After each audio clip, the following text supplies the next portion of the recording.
Most small business owners only think about insurance after something gets wrong. Don't be that person. With Next Insurance, you get fast, affordable coverage in minutes. No calls, no waiting, and no nonsense. Protect your business today at nextinsurance.com. There's a moment in life when you stop trying to be the one everyone expects and starts figuring out who you really are. We all wear masks to fit in, at work, with friends, and even with ourselves. But after a while, pretending gets heavy. You start to wonder what would happen if you actually started to show up as yourself. No filter, no performance, just truth. And that's what today's conversation is all about. The courage to be real, the power of self-trust, and how to rebuild your confidence when you've lost it along the way. Dr. Julia Garcia knows this journey firsthand. She's a writer, speaker, and a founder who helps people reconnect with their story and turn pain into strength. Her message is raw, real, and full of heart. And with that, let's get into it. I was reading Billie Jean King's book, The Dollar Rebellion, and they brought up a statistic. It's something like 90% of women in the C-suite were former athletes, Mm. like a disproportionate amount. And so that makes me wonder, for you, when you think about your athletic background, how has that impacted everything that you've done professionally since then?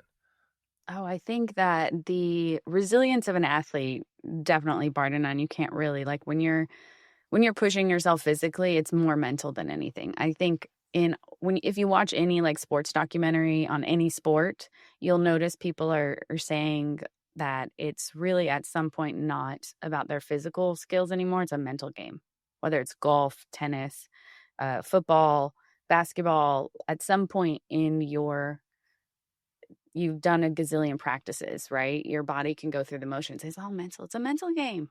It's mental. Right. Absolutely. And I mean, that dovetails perfectly into what it is that you do now, because it seems like in many ways you're taking some of the stuff that you learned using playing street soccer, and now you're teaching people how to implement the same resilience and toughness in life. Yeah. Which is actually funny. I never, and no one has ever put that together for me. You're helping me put this together right now. My journey of building emotional habits started when I physically couldn't play sports anymore. I had injured myself. And so I couldn't actually kick a ball. So I did pick up a book. And that's where things started to shift for me because I didn't have that physical release. I had a lot of anger and I didn't have that physical outlet. And so when that was taken from me, that's when I started my emotional journey. Hmm. Let's talk about the emotional journey. So what does that look like for you? For me, it started when I stopped doing what I call feeling detours, where you do basically anything other than feel something. I was like a professional at not feeling. So I would deny feelings, distract myself from them. Maybe you see this and you're listening, you're like, oh, I doom scroll a lot because I don't want to deal with that thing that I got to deal with.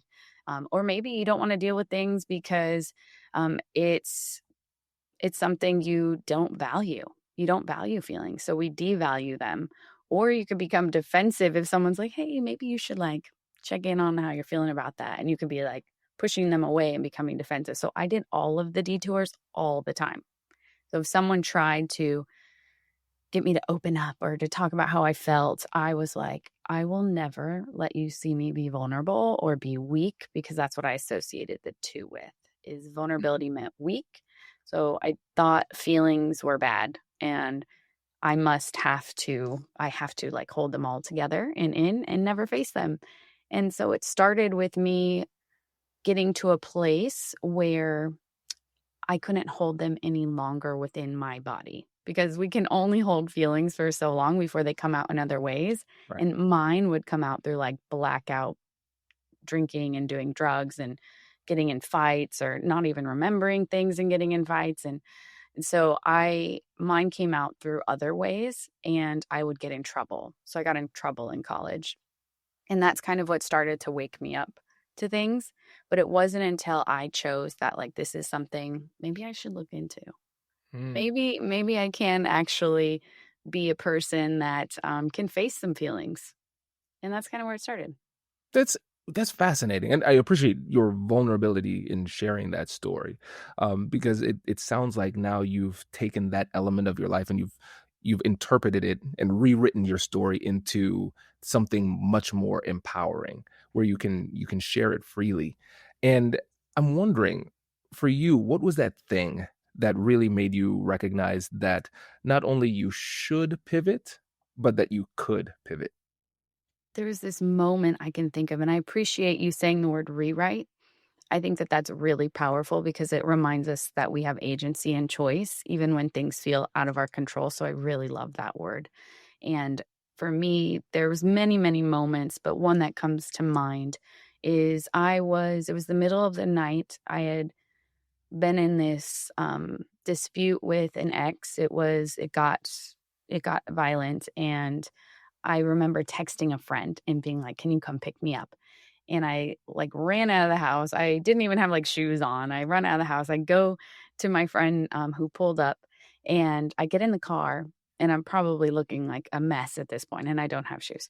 And they didn't say anything. They didn't interrogate me, which I thought would be what would happen. They just got me safely home, and then right before I left, they looked at me and they said, "You know, you could be anything you wanna be." And it didn't hit me at first. And I think that's why it's important people realize that emotions are habits. They're small little habits, right? But what it did is it broke a thought cycle in my mind at that moment. And it made me think maybe. And then I walked out, and then it was a little while longer where that maybe broke another thought cycle of like, I can't go back to school. And then I remembered that, and it's like, maybe I can. And then it was like when I went to face this relationship outcome again, it was like I thought, maybe I can get out of it. And so the maybe started to break that negative thought loop just a little bit enough to start reshaping it into one of possibility. That is so powerful. Okay, so much to explore here because first of all, I love that word maybe because it had a significant impact on you because it was essentially the first step of self-persuasion where you Mhm. don't need to go all the way. It's kind of like the foot in the door technique. No, you don't need to say, "Yeah, I definitely can and I should." You can just entertain maybe. Let's play with that for a little bit. And I think for different people, there are going to be different anchor words that can help them go to the next level, whatever that means for them. I know for me personally, a lot of times it was just, why not? So, like, there's a Mhm. voice in my head that says, no, you can't do this. I was like, well, why not? And then I don't have a good answer, so I might as well try. And so it sounds like maybe has had that same impact on you. And then also when it comes to the rewriting of your story, what I love about that mentality is that it's a bit of my philosophical approach. I to say we are the author of our own lives, and then we're writing our book of life with a co-author named Fate. And so Fate will throw little things in there, and it's your job to write a great story for your main character, which is yourself. And it allows you to reinterpret the world in a way that's powering, while at the same time not denying the realities of what has happened in the past. Mm. You That is know, so clutch right there. that's key. Denial is, oof. It's not dealing. You can't deal if you're denying. Yes. You Oh, can't heal if you don't deal. So I love wordplay, but yeah, yes, I love that. let's get more wordplay. Let's play with this too, because I think so many people engage in denial, but at the same time, their minds are so sophisticated at deception that they don't even recognize that it is denial. It's distraction, like you described earlier. It might be obligation. I'm just going to Mhm. work, work, work, and keep working so I don't need to actually wrestle with the realities of the situation. So Mhm. let's talk more about that dealing and denying portion. Yeah, one of the big things is when chaos is comforting. So when it becomes so comfortable, the chaos you are around, it becomes so comfortable. And this is a horrible example, but I'm going to go with it, okay? Because I told this to a teenager once who's this person was in a relationship that was very unhealthy. Mm. And I said, I'm grabbing my coffee. I'm going to describe for the listeners what's happening. I grabbed my coffee and I said, if you poured mustard into your coffee every day, because they drink coffee, yes, they're a teenager, but they drink the coffee. You poured mustard into your coffee every day and you drank it. I'm going to take a drink. That was an excuse to drink my coffee, by the way. No, but if you if you pour mustard in your coffee every day, the first time it's going to be horrible. I don't even like mustard at all. But if you do that throughout the day, every day, at one point, you are going to get used to the taste. You might even crave the taste. We might even crave the chaos because at some point, when we're so used to something, it becomes our comfy blanket. And that can be a place that, like you said, sophisticatedly disguises us from dealing with how we feel. So it blocks us to be able to heal.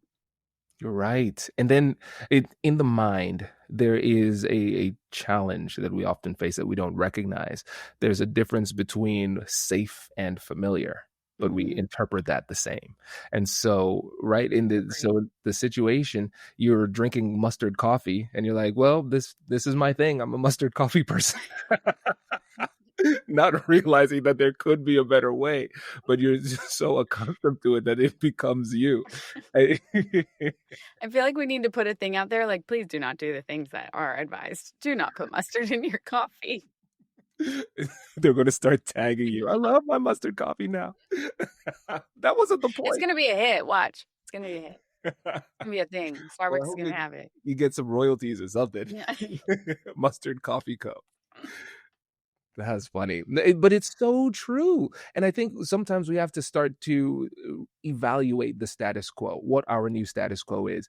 And since you're a psychology nerd too, we can play with this too, because one of the things that you talked about was interrupting those thought patterns. That's Mhm. the basis of cognitive behavioral therapy. So we're recognizing and identifying maladaptive or problematic patterns of thought and replacing them with things that are better and true and helpful. But we have to recognize that we are engaging in power patterns of thought and those can be changed. The challenge is, though, with neuroplasticity, we have neurons that fire together, wire together, and we are literally creating these synaptic connections that are reshaping our brain. And so Mhm. I give the example of like anger. Anger is an emotion, Mhm. but then if we hold on to anger long enough, it goes from like a mood to a state to a trait where you now it's we've practiced this emotion, we've engaged in this emotional habit so much that it has become who we are. And Mhm. so as much as it is changing the way that we think, it's also changing our identity and recognizing that we have the power to do so. And so when you think about your life, Julia, and you look at the identity shift that has happened from different parts of your life, what did that process look like? I think a lot of what you're pointing to is for me, how it happened for me is actually having, I'd like to say a feeling of worthlessness. And that's what I see other people experiencing is actually a devaluing of the self. The identity is Mm. so low on your list of priorities or of value that you don't invest in it at all. So you won't even invest in the healing and rewiring those thoughts. You don't think you're worth it. So that worthlessness is really what shapes, I think, a lot of for me, the decisions I made to self-destruct or to not really have meaningful relationships, to not take risks on the things that I wanted for myself. It was to reaffirm almost that I was worthless, that I wasn't deserving of these things. And that's where that identity piece becomes a sense of self-worthlessness that warps itself around us to where we can't see past it. And that's where Oh, hope becomes completely out of reach because we're completely warped in this feeling of worthlessness. And we get so used to it because, like you said, we train ourselves to believe that we have no inherent value. And we will not invest in what we do not value. We invest in books because we value them. We invest in our phones because we value the connection or whatever access we have to it. We invest in a relationship because we value it. We will not invest in what we don't value. So everything does come back to identity and right. where we see our sense of worth. And for me, it was worthlessness, no worth. And that's what had shaped a trajectory of like self destruction, spiraling out of control, and ultimately getting in a lot of trouble. So let me summarize to make sure I'm getting it. Because you're saying essentially there's the belief, and so the belief might be I am worthless, and then that belief leads to actions, and those actions reinforce that belief that you had, which then kind of crystallizes your identity. So it spirals from there. Yeah. And it becomes like a cycle, just like Mm. and it's so embedded in in our not just our thoughts, but now we feel it. Yeah. Because I can think I'm worthless, but now I'm reaffirming that by doing something that makes me feel worthless. And that's that loop that keeps happening. And then I'm assuming too that leads us to environments often that reaffirm those same beliefs. So Yes. we have our own behaviors, where our actions are and beliefs, but then reaffirmed by the environment. And then what's interesting though is that for people who have been able to break free from that, they have this positive cycle where they have positive beliefs lead to positive actions around positive people, and that reaffirms that positive identity. But I want to take a step back because we used a word that I am shocked that it's taken this long for us to say, which is hope. That's your whole Okay. thing. So, Oh yeah, the book's about hope, y'all. Even though I'm talking about dark feelings, it is about hope. yeah. So let's first of all let's have some fun with this because the when you are able to write about a topic called like hope, you have a different level of knowledge on it. If I were to ask another person to say everything they know about hope, they might get 2 sentences and that's about it. So let's have some fun with this. What are the things that people believe about hope or society says about hope that's incorrect, that makes it hard for us to really utilize it in the right way? Okay, hope is not happy. Hmm. Hope does not mean happy. Let's let that sit. Hope is not happy. Wow. That's that. Yeah, that's really interesting. Because what's funny is what I want to share what's happening in my mind as you say that. Mhm. There's a record scratch. I think the better way to call it is a bit of cognitive dissonance too, because I think there's the way that I always thought about it. And when I think about a hopeful person, it's always cheery, it's light. We see sunshine and like just light clouds, maybe a beach, right? We see these images of just bright and shiny. And if you're not feeling happy and bubbly, then we can say to ourselves, well, then I am certainly not hopeful because I don't feel Mhm. hopeful. Mhm. That's strong start, Julia. Strong start. This kind of actually is a little bit aligned, but it kind of loops in what you were talking about earlier in this positivity. Hope is not false positivity. It's not about the same with that happy concept. It doesn't mean you're like super positive. It's I always like to replace the word false positivity with feelings processed. Because again, wordplay for me. So instead of having false positivity, how can I have feelings processed and switch that up? Because hope is not, it doesn't mean happy. It doesn't mean false positivity. It doesn't mean projection. It's not a projection. Hmm. That's really interesting. And and now for me, what this is doing is that it is it's empowering because it helps me to recognize that I have more access to hope than I originally thought. Mhm. But it also comes with a degree of accountability and responsibility because if I don't need to feel good and happy in order to access hope, then it's my responsibility to do maybe just riffing here, use the 5 habits of hope in order to Let's go access. plug it in because we we haven't yet. Plug it in. So yeah, because I've never heard anybody connect the word habits with hope. I think that's really interesting. So tell us about this revolutionary approach. Yeah, and the other one I want to debunk really quick is that you don't have to have a ton of hope. You don't have to have like this enormous amount of hope for it to help shift the trajectory of your thought process and you building your life. Hope is it, like I said, I like to break it down to those little maybe moments. It was such a tiny, tiny thing. In faith practices, people can call it a seed or like a mustard seed, and it's really that's how small they are. So hope is the little internal emotional habits that will break, and it's not having a ton of hope. So if you're not like completely, utterly hopeful for the outcome of something, that doesn't mean hope can't work for you. You're destroying the excuses. It's the athlete in us. Yes. Okay. So let's talk about this. So now when we think about the habits, well, what do those look like? So for me, when I was trying to turn my life around, I was in a place of having no example really that I could look to, maybe that looked like me or was from where I was from, who were like in things that I was aspiring to do or who were getting out of the trouble that I had found myself in. So I was someone who I did want to innovate. I did want to write books. I wanted to travel the world. I wanted to be the first person in my family to get a PhD as a woman.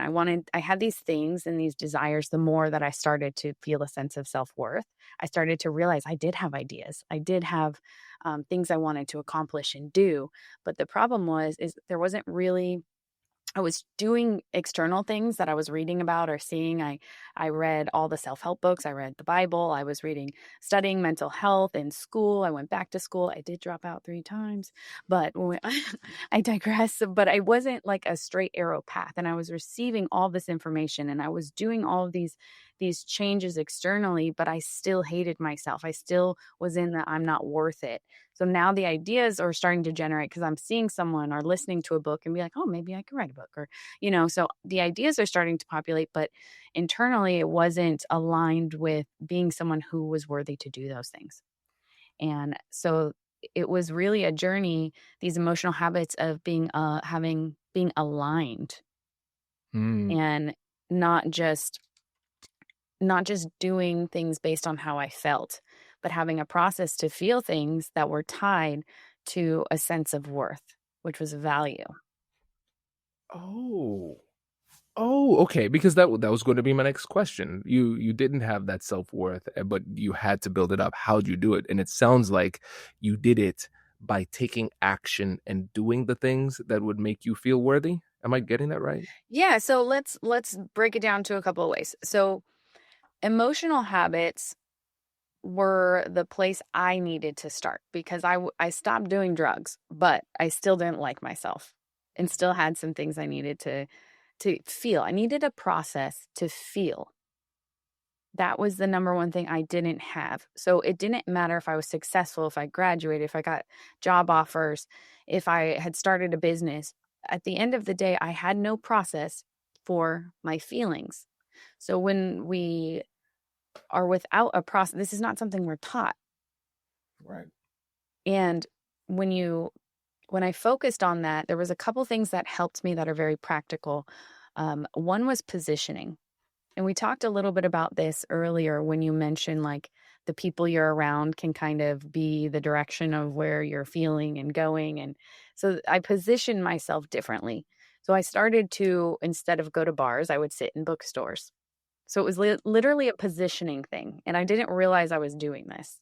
And this is helpful because if you want to stop doing a negative habit, which for me and the habits of hope are really about rewiring the negative emotional habits we have towards hope. So if you have a negative habit, maybe you love caramel lattes, okay? And it's just not good for you anymore, all right? But you love your caramel with the extra sugar pumps and like you love it. And you're like, I need to stop this habit. It would be really hard if I told you you can never have a caramel latte ever again. That would suck for you. That would be really hard. That would maybe even get you mad. You might want to swing at me. Like, this would not be a great approach. But if we would replace the caramel latte with I don't know, like a 1 syrup pumpkin spice small, like we replaced it with something else, just a little less in your mind of maybe what you wouldn't think would be healthy for you. We replace it. Then we're starting somewhere. And that was really what the heart of how I started to rebuild was I was positioning myself by not just stopping a habit, but replacing it. And I was doing that emotionally and externally. That's so smart. And this is one of those things that people don't talk enough about, because when you think about the anatomy of a habit, you have the cue, you have the Mhm. response, and then you have the reward. And the Mhm. thing is, when people just say, "Hey, stop doing that thing," it's like, "Hey, Mhm. that's easy for you to say because you're not me." Mhm. I'm Yeah. surrounded I'm surrounded by all of these cues that are telling me to do the thing that I want to do. Can we address the fact that I do it because I like it? So so this what you're asking me to do is far harder than what you're explaining here. So since you still have the cue, you have to switch the reward to something, and then the response, and then give yourself some kind of reward so it still kind of feels good. It's kind of like that old school Indiana Jones scene where he has the thing that he wants to swap out really fast. So yeah, I'm a nerd. Yeah. Yeah, you're taking me way back. Yeah. I remember the ride. I'm, I I do think remember the they're ride. canceling the ride. This is really sad. What'd you say? They're And I think canceling they're it? canceling it. I think it's an end of an era. That's what I heard. I don't know. What? Could be wrong. We need to do something about I this know. We need to get back. because Yes. Let's do what you did. Do the list and send it to someone. that's right. Let's get our petition like you did for your parents Exactly. We'll to play sports. we'll petition Disney.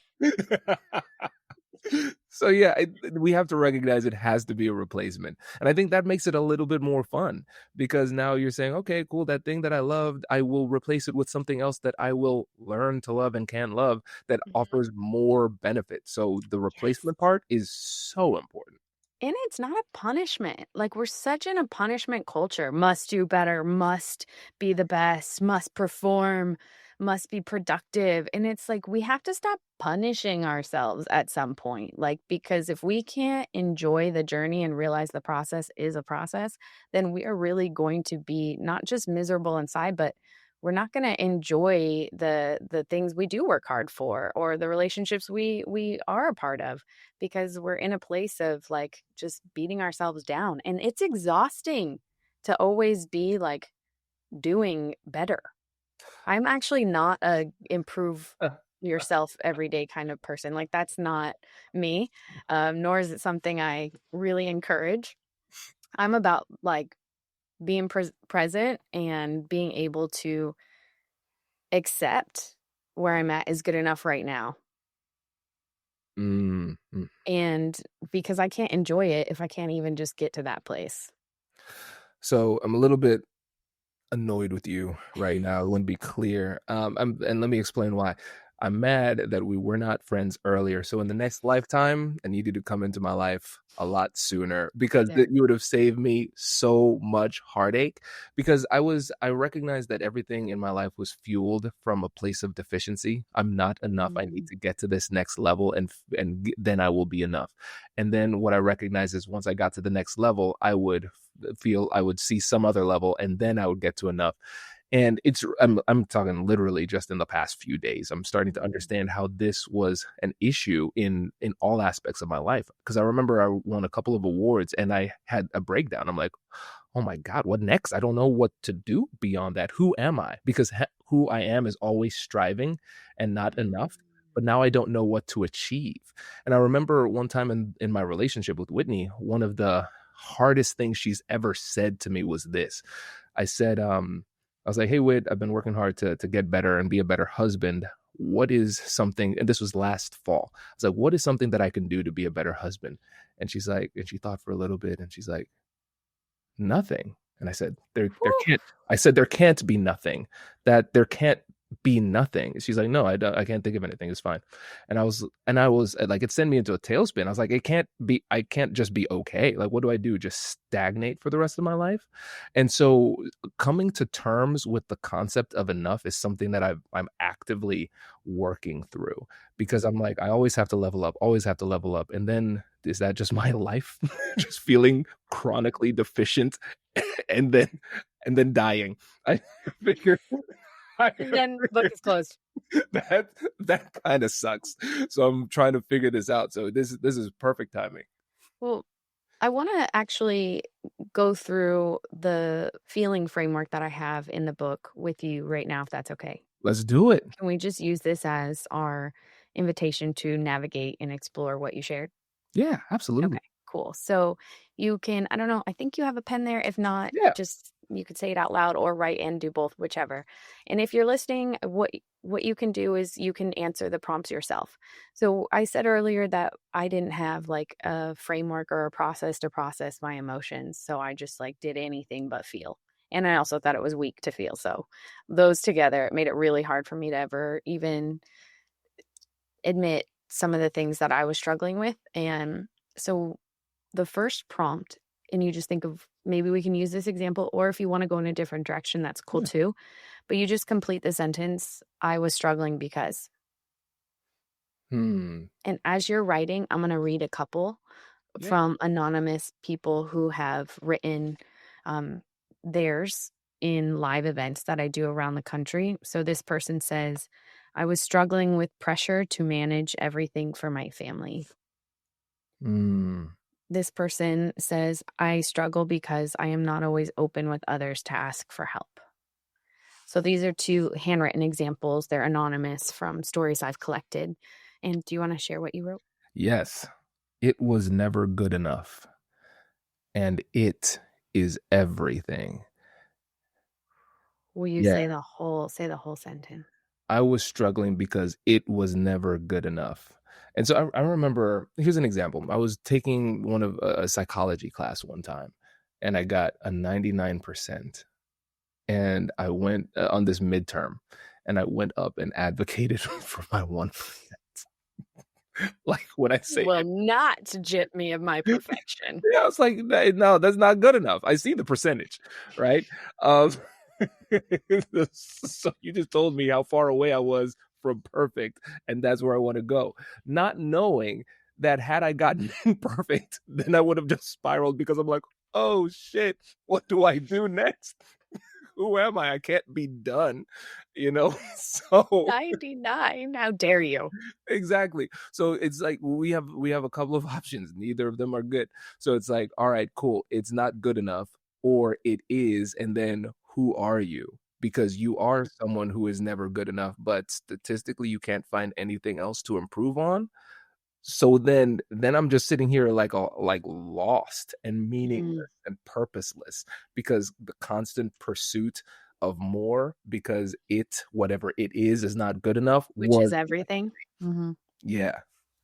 And it goes back to what we were originally talking about in that loop of like this reaffirmed the the value system you didn't maybe have in place, right? It reaffirmed the sense of maybe worthlessness in being enough.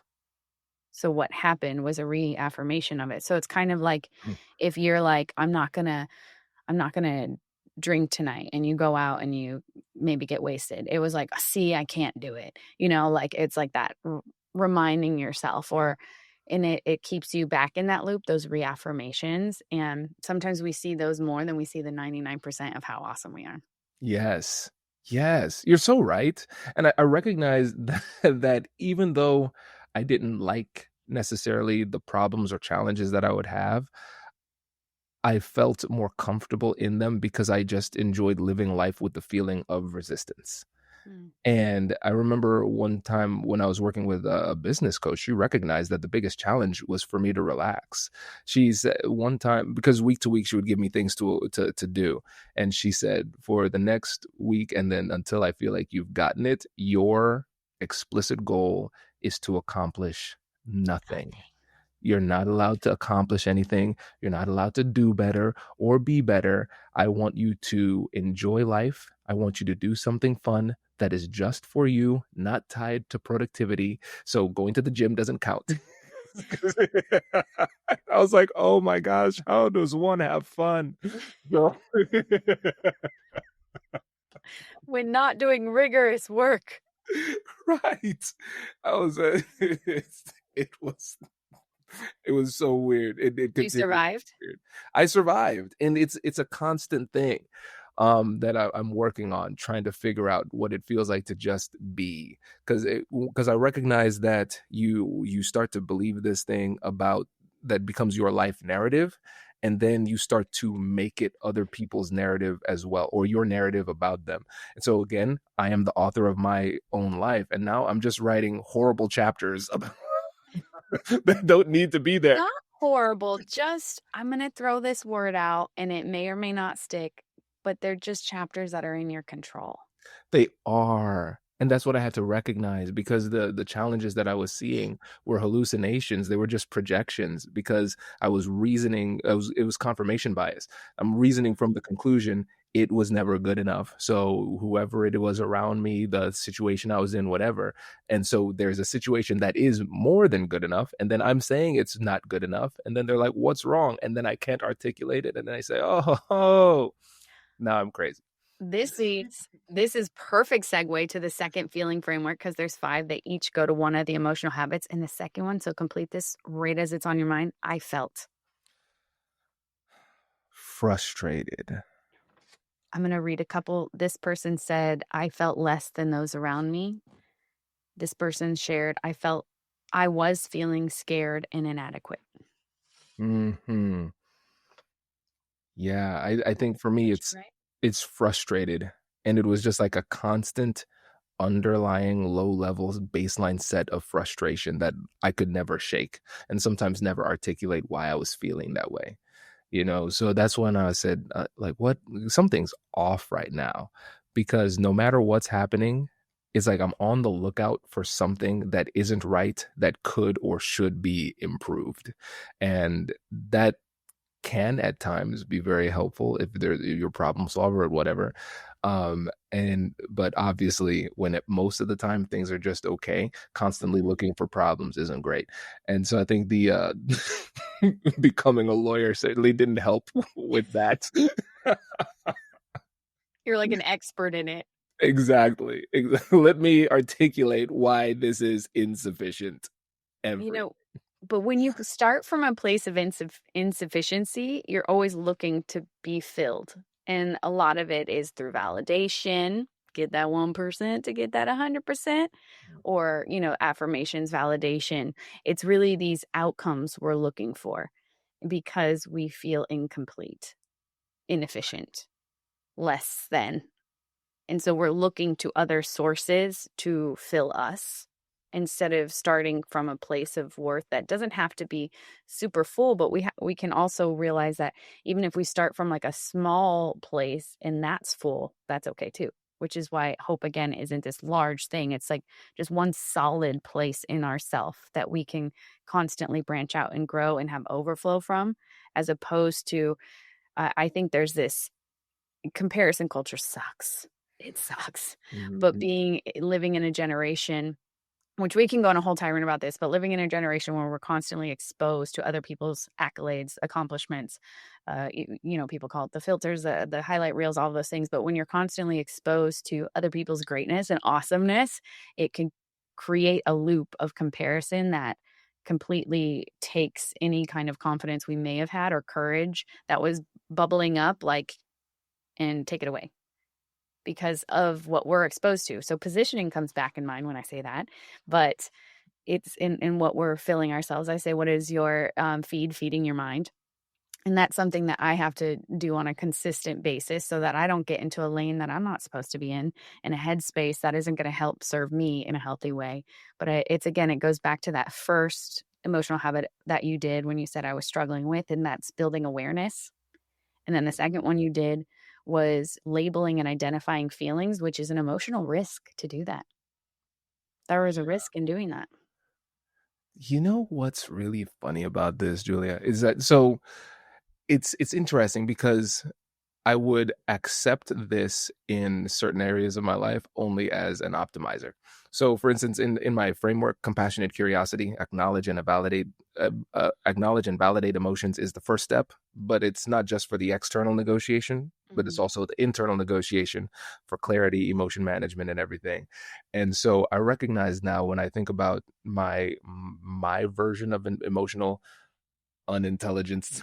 Honestly, if I'm realizing it, it was saying, okay, cool, you get the message from the emotion, so you understand how you like why you feel the way you can feel, and then eliminate it so you can perform faster, Mm. instead of just like being, like existing, feeling, and being enough is like always for a specific outcome. So this is very helpful for me. This is great. I'll make it real personal to someone who's like, well, why would I do this? Let me tell you why. You don't want to be the one who's always performing. So for me, that was me, a very busy perfectionist.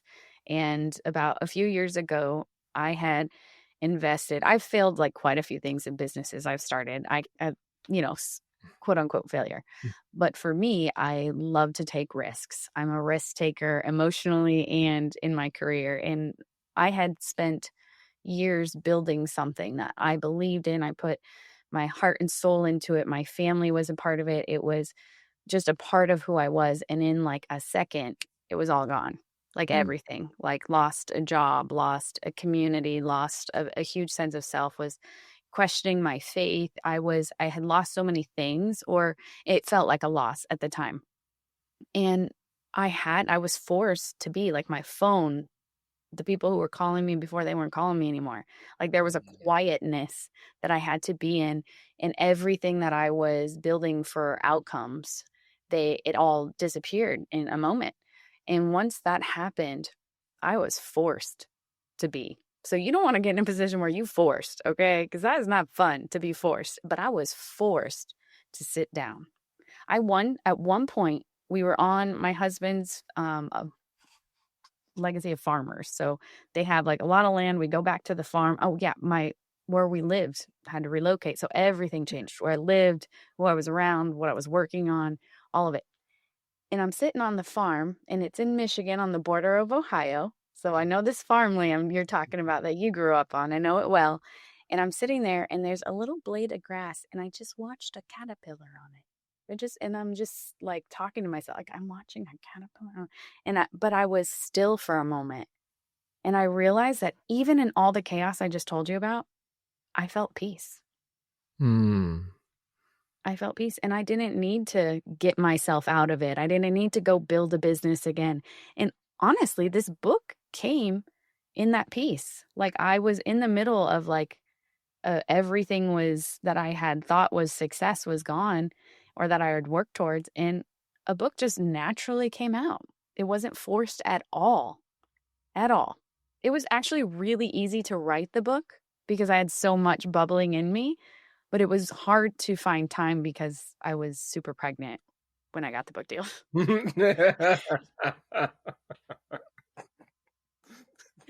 Yeah, I was like nursing. My desk was by the crib. I was like nursing and then putting her down and trying to write. Like, so that was really, really hard. But Other than that, everything was great. yeah. That's incredible.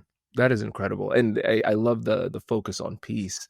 And I think, especially then, since you mentioned you were pregnant as you were going through the book writing process, my question is, how do you find peace when you're at the airport and that beautiful baby pulls down her pants for no reason? So if you didn't catch this, y'all, my daughter yesterday at the airport, she's bless her little 18-month-old little body, but she pulled down her pants in the middle, her diaper in the middle of the airport while we were waiting in Panera Line, and her butt cheeks were just bare.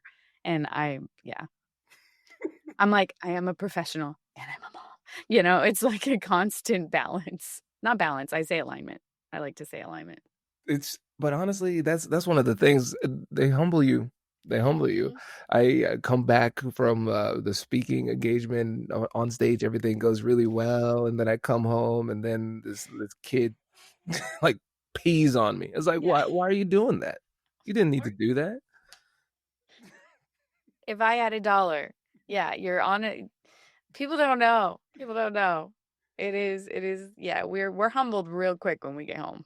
Yeah, don't let Instagram fool you. It's not Yes. all glamorous. We take our, well, like 0.1% of our life is very glamorous. We take those pictures, and then the 99% we're just getting beat up by children. That is the best way.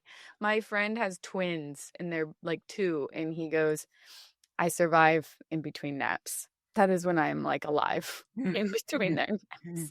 That is like that's when I'm alive and you can contact in between naps.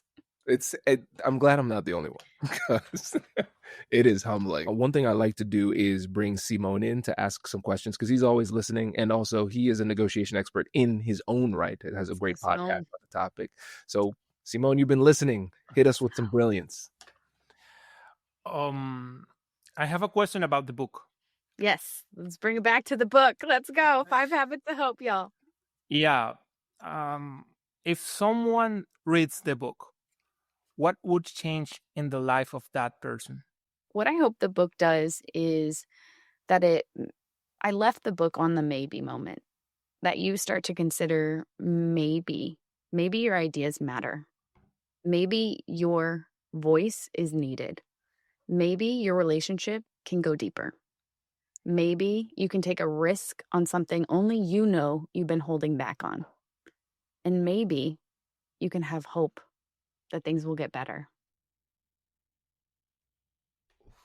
Ooh, chills. That's so beautiful. That is so beautiful. And I think just that, because I think a lot of times the when people write books, it's great to be hopeful, and I think that in order to achieve something great, a lot of times you need to have a healthy dose of delusion. But what I love about this is that for you are giving, the promise is so doable. Just think maybe. You don't even need to buy into it 100%, just maybe. But that is a beautiful persuasive tactic because that's what opens the door. Just that little glimmer of hope. That's so good. Julia, this has been a treat. Thank you. And thank you for teaching me how to be hopeful. I never thought about this way, and I think so many of our listeners are going to get a lot out of this. So before you go, I wanted to make sure that you get an opportunity to give a last shout out for the book and how people can connect with you and work with you too. Yes, thank you so much for having me. This was like too much fun. Like I want to do it again. So it was a little too much fun for me. And thank you for listening. I had a blast, and you can get or gift the 5 Habits of Hope, stories and strategies to help you find your way. It is available wherever books are sold. There's also an audiobook if you like to listen to books that way. But again, it's the 5 Habits of Hope, stories and strategies to help you find your way. And you can connect with me on my live pop-up podcast. I travel and do keynote speaking. And so in the communities that I go and be a part of, I do a live pop-up podcast with a community audience. And so that is Journey with Dr. J. So you can catch us in a city near you or watch or listen to that podcast, Journey with Dr. J. Amazing. Julia, thank you so much for joining us. Really appreciate it.